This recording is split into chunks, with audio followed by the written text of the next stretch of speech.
The childish nicknames, the crazy conspiracy theories. This weird obsession with crowd sizes, and I know who's gonna tell him that the job he's currently seeking might just be one of those black jobs. Obama's did not hold back going after former President Trump during night 2 of the Democratic National Convention tonight. Minnesota, Governor Tim Walz will formally accept the nomination for vice president at the convention in Chicago. Former President Bill Clinton is also set to take the stage as Day 3 is expected to focus on reproductive and other rights under the theme of a fight for freedoms. Caroline Cummings is live for us this morning in Chicago. Caroline. Good morning. So what can we expect for today? Right. So you said it.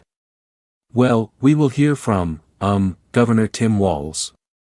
He'll make his acceptance speech. And before that, we'll hear from former President Bill Clinton, but I'm told that in, Minnesota, Governor Tim Walz's acceptance speech, he's really gonna make his introduction to Americans.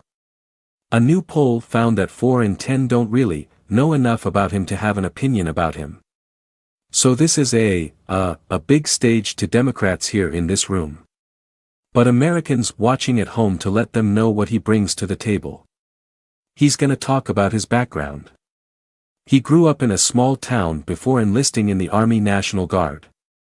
He was a teacher, a public high school teacher for 20 years before entering politics. And he served a very red district that he won as a Democrat when he was in Congress, and then he went on to be the governor. This is his second term. He's in the middle of the second term. So he's gonna try to make that introduction, talk about what he brings to the table, all of that breadth of experience, in public life and in private life. And he will also make the case about why Kamala Harris ought to be in the White House and what their partnership will look like together governing into the next 4 years. Should Americans elect them, Caroline? We were seeing a lot of energy in the crowd yesterday as the Democrats did their roll call, and the Harris campaign says 15,000 were in attendance for the rally nearby in Milwaukee. The Obamas warned Democrats that they can't get complacent because it's gonna be a tight race. Now, what else did they have to say? You're exactly right. They did say that this will be a tight race to the end. The polls expressed that, but they also really tried to incite that feeling of hope. Michelle Obama said, "America hope is making a comeback." Former President Barack Obama said something along the similar lines, but they also did not hold back on criticizing President Donald Trump. They were, talking about how he was divisive and that he was going to bring the country backwards.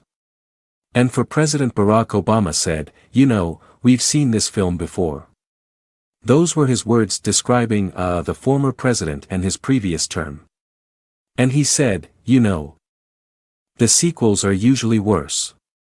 So he was trying to make that case to Democrats, like you said, that you might be excited now, but we've got real work ahead of us if you really want to defeat this, former President Donald Trump in November. All right. What a preview. Caroline Cummings live for us from the DNC floor in Chicago this morning. Thank you so much.